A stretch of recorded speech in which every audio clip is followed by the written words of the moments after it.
Matahari, bumi, sama bulan. Ini matahari. Kita coba dekatkan ya. Dalam proses tersebut dilepas partikel cahaya yang juga disebut foton. Insya Allah.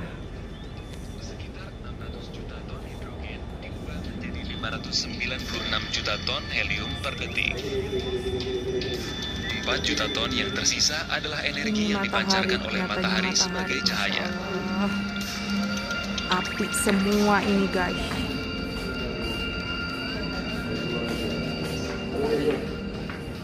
Karena kepadatan yang tinggi di dalam matahari diperlukan jutaan tahun bagi partikel cahaya dari bagian dalam matahari untuk mencapai permukaan matahari. Dari sini, sebuah partikel cahaya hanya memerlukan waktu 8 menit ke bumi.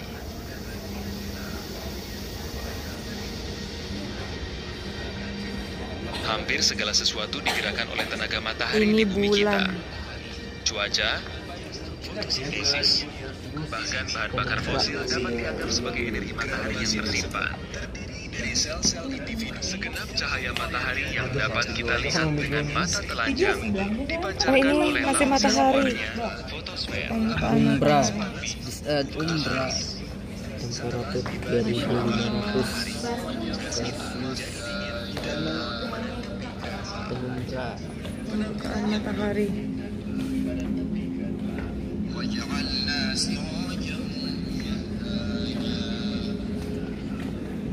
Terus kita menuju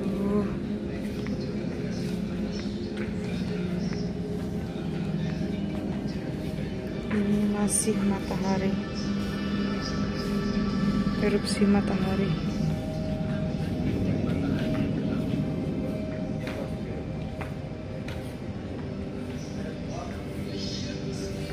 Insya Allah api semua. Dalam kawasan, panjang gelombang visual Partikel-partikelnya. merah ini terlihat sebagai bintik matahari yang sudah Kita kita kenal. lanjut.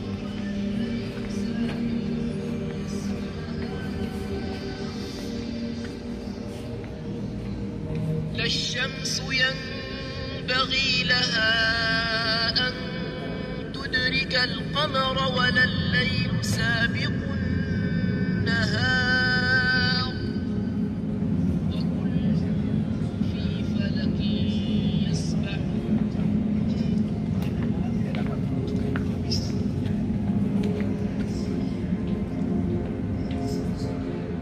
Insya Allah. Ini terjadinya gerhana bulan dan gerhana matahari. Ini proses perubahannya.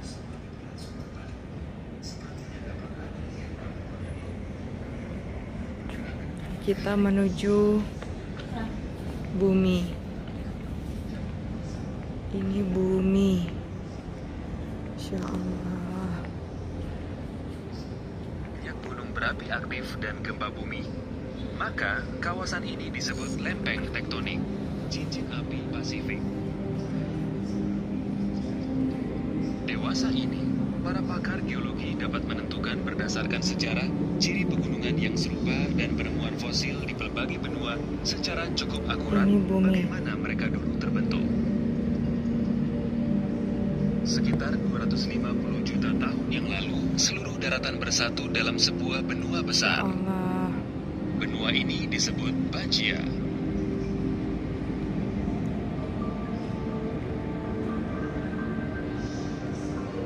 Kemudian, sekitar 150 juta tahun yang silam, Pangaea pecah.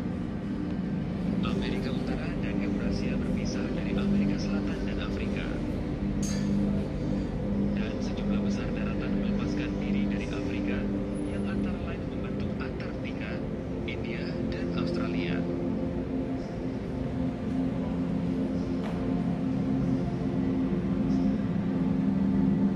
Perlahan-lahan, Afrika muncul di daratan yang kemudian menjadi Eropa dan membentuk sebuah Eropa rata-rata akan menjadi 5 hingga 10 derajat lebih dingin. Tidak semua kawasan merasakan manfaat pengangkutan laut ini, karena kawasan tersebut misalnya terletak jauh dari laut. Tetapi dalam hal ini, alam juga menyiapkan sebuah solusi. Apa?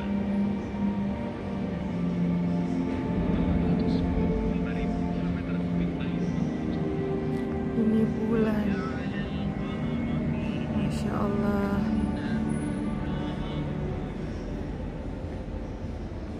Ini replikanya bulan. Ini saya lihat sendiri.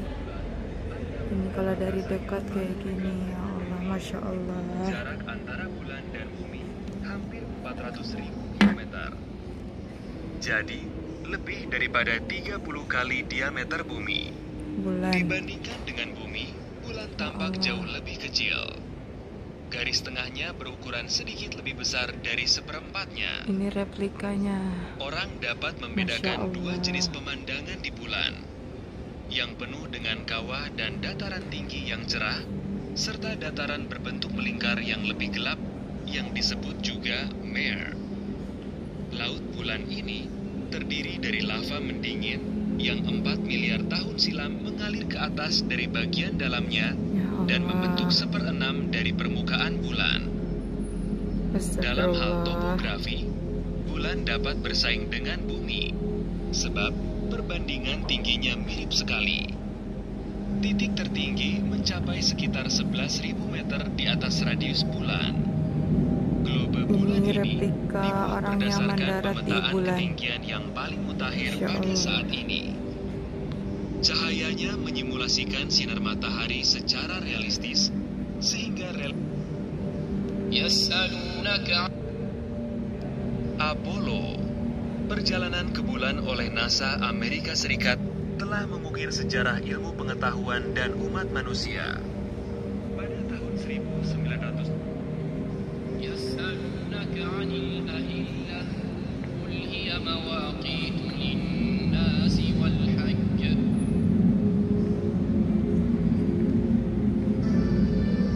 ditinjau dari bumi, matahari dan bulan berjalan bersama-sama pada cakrawala. Tetapi orang tidak dapat melihat bulan karena cahaya matahari yang terletak di dekatnya terlalu menyilaukan. Beberapa jam kemudian, bulan sudah tidak berada pada satu baris lagi dengan matahari dan bumi. Di langit sekarang, matahari berjalan di muka bulan. Segera setelah matahari terbenam di balik cakrawala, adalah waktu yang tepat untuk melihat bulan sabit baru.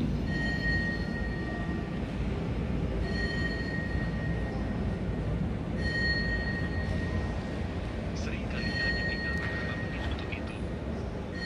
Selain itu, bulan sabit mungkin begitu tipis Masya dapat dibayangi Allah. oleh cahaya fajar. Tetapi kabut dan awan juga dapat menghalangi penampakan bulan muda. Jika tidak ada penampakan hilal pada tanggal di Mekah, semua data disalurkan ke pusat untuk pengamatan bulan dan astronomi Raja Abdullah, lalu dievaluasi oleh para pakar di sini. Awal setiap bulan lunar, terutama bulan Ramadan dan Zulhijjah, dapat ditentukan secara tepat.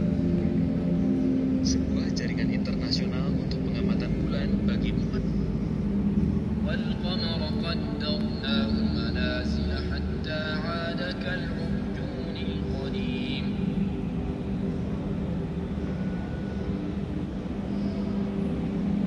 proyek yang luar biasa di dunia.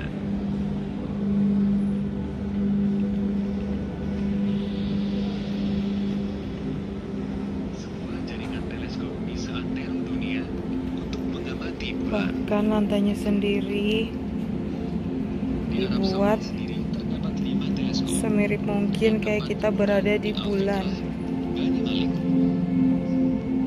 Insya Sebelum Allah. matahari terbenam.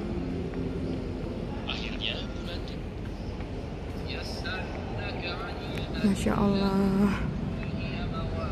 Kebesaran Allah menunjukkan ini semua buat kita sebagai pengingat diri. perjalanan ke bulan oleh NASA Amerika Serikat telah mengukir Ya sejarah Allah.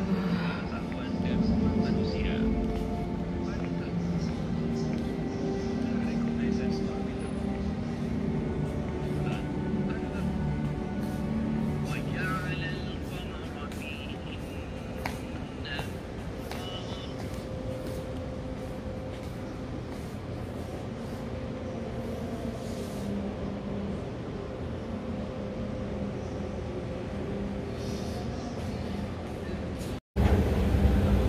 Kita menuju ke tempat satunya. Masya Allah.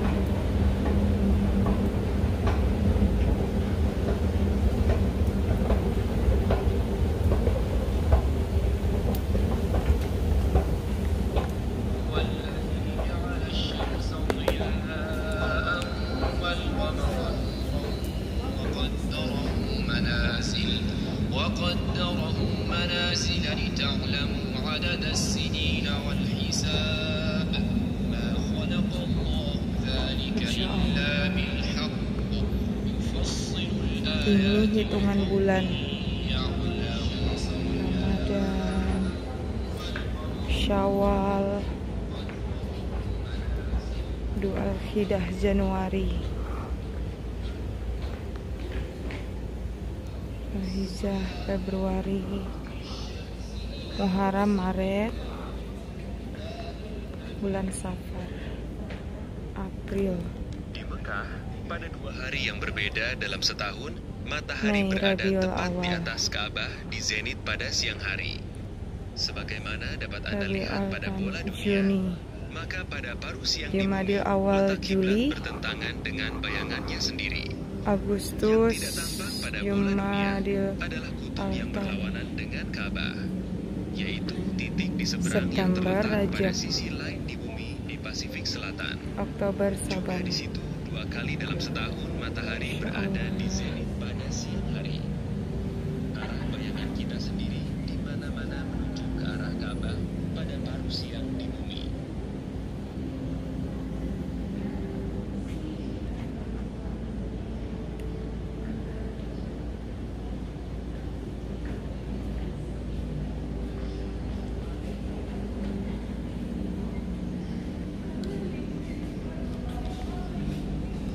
Di Mekah, pada 2 hari yang berbeda dalam setahun, matahari berada tepat di atas Ka'bah di zenit pada siang hari. Sebagaimana dapat Anda lihat pada bola dunia, maka pada paruh siang di bumi, letak kiblat bertentangan dengan bayangannya sendiri. Yang tidak tampak pada bola dunia adalah kutub yang berlawanan dengan Ka'bah, yaitu titik di seberang yang terletak pada sisi lain di bumi di Pasifik Selatan. Juga di situ 2 kali dalam setahun matahari berada di zenit pada siang hari. Arah bayangan kita Untuk sendiri kiblat di kita, mana-mana menuju ke arah Ka'bah pada Ka'bah. paruh siang di bumi. Masya Allah.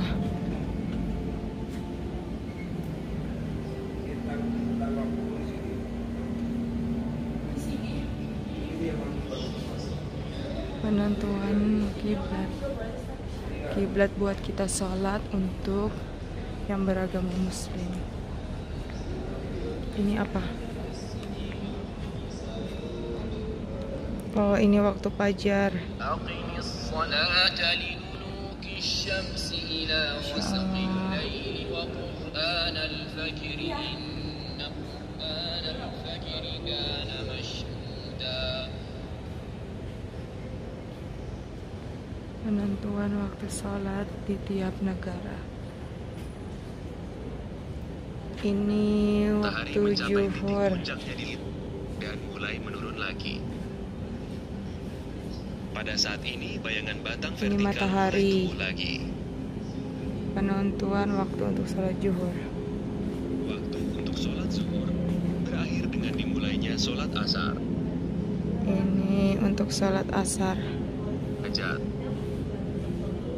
Waktu sholat asar berakhir ketika pusat matahari berada 3/4 derajat di bawah cakrawala. Ini waktu untuk sholat Perhitungan waktu maghrib. awal doa harus memperan efek kurva cahaya ini. Matahari hampir terbenam. Dan Menurut ini kriteria waktu astronomi, untuk sholat matahari baru isya. tenggelam bila titik pusat piringan surya berada 3/4 derajat di bawah cakrawala.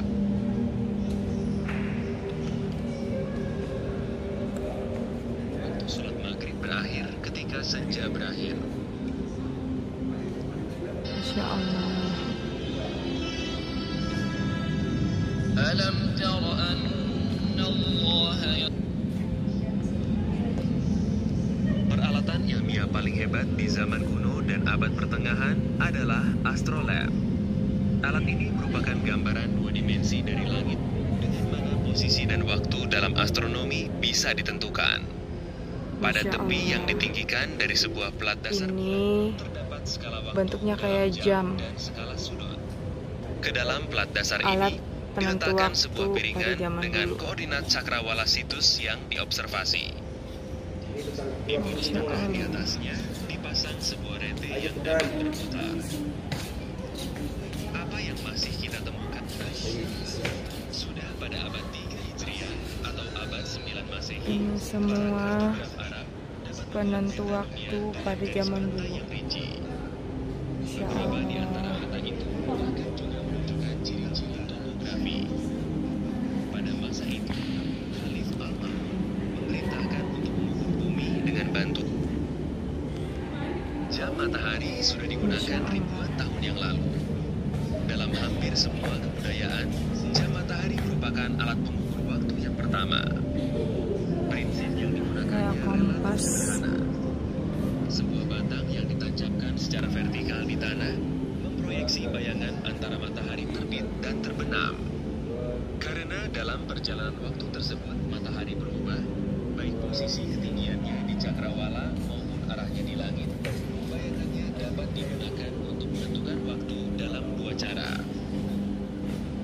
وجعلنا الليل والنهار Jam pendulum, seperti jam Riffler di sini, menempati posisi khusus dalam sejarah pengukuran waktu. Jam tersebut adalah jam mekanis yang paling akurat. Oleh karena itu, jam ini disebut jam presisi. Masya Pada awal abad Allah. 14 setelah Hijriah atau pada abad 20, pakar fisika dan insinyur Jerman Sigmund Riffler membangun jam pendulum presisi yang optimum. Yang bertanggung jawab atas akurasi jam buatan Riffler antara lain adalah pendulum khusus yang bergerak dalam wadah vakum udara. Dengan cara ini, pendulum dilindungi. Sebagaimana telah disebutkan pada menara jam, penghambat merupakan inti jam mekanis. Oleh sebab itu, awal era jam mekanis dianggap sebagai penemuan penghambat pertama. Regulator, seperti misalnya pendulum dan penghambat, bersama-sama menentukan detak yang teratur dalam sebuah jam. Tetapi apabila sebuah jam mekanis terletak telentang atau berulang kali berubah posisinya, detaknya juga ikut berubah. Penyebabnya adalah gesekan. Menara jam yang besar telah menjadi pencatat waktu yang paling penting bagi manusia selama berabad-abad. Umumnya, menara tersebut diletakkan di tempat yang mencolok, misalnya menjulang tinggi di pasar. Menara jam di zaman dahulu digerakkan oleh tali yang digulung pada sebuah balok yang pada ujungnya digantungkan sebuah pemberat dan kemudian gulungan tali itu terurai. وجعلنا الليل والنهار آية Jam Oh, sekarang kita dengan sudah menekan jam tombol, Anda dapat 10 memperoleh lebih, kartu Mega setengah Timestamp 11. Anda sendiri dengan ketepatan sampai nanodetik. Ini untuk waktu Makkah. Ini ngambil nanti keluar ini nanti. Dengan menekan tombol, Anda dapat memperoleh kartu Oh. Mega Timestamp Anda sendiri dengan ketepatan sampai nanodetik. Dipencet ternyata.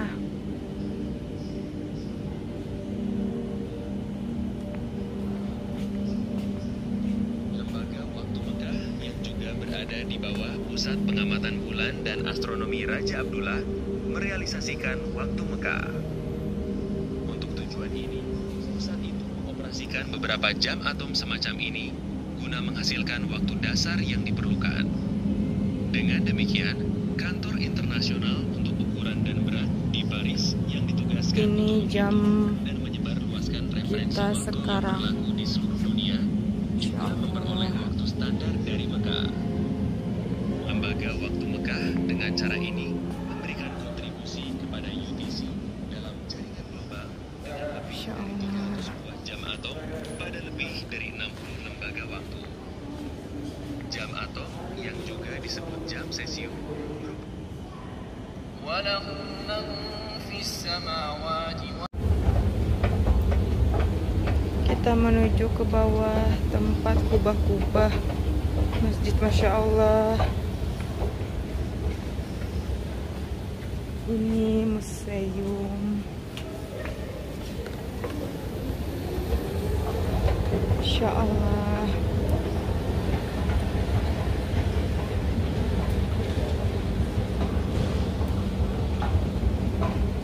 Masya Allah.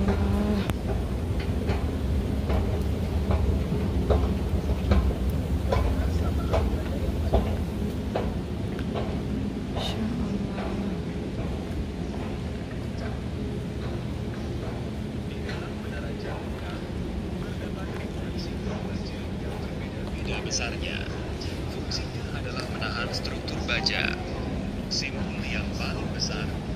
Sebagai contoh yang terlihat di depan Anda dengan berat 16 ton, yang kira-kira Menara Jam Mekah tidak dibangun sekaligus. Sejarah menara ini diawali dengan penambahan bangunan yang sudah ada, yaitu Masya Allah, ini ternyata meter, ditingkatkan setinggi desain 250 meter. bangunan Tetapi tentu saja standar jam, menara jam. Dan ini hasilnya yang sekarang, Masya Allah. Ini replikanya teman-teman. Masya Allah.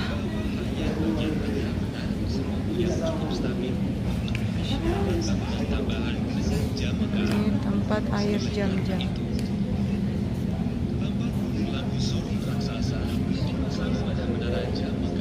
Masya Allah.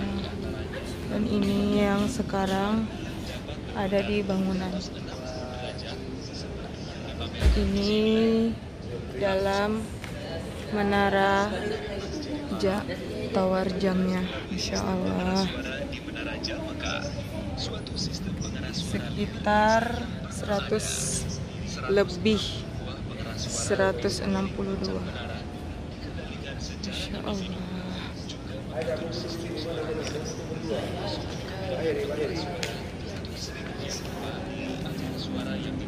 Mana apinya kan? Apinya kan? Bagus ini kan?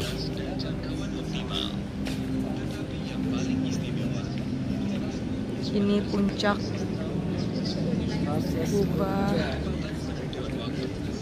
di Masjidil Haram. Masya Allah, ini puncaknya. Masya Allah. Ini sebelah yang udah jadi dan sebelahnya yang berbentuk bangunan. Ya Allah.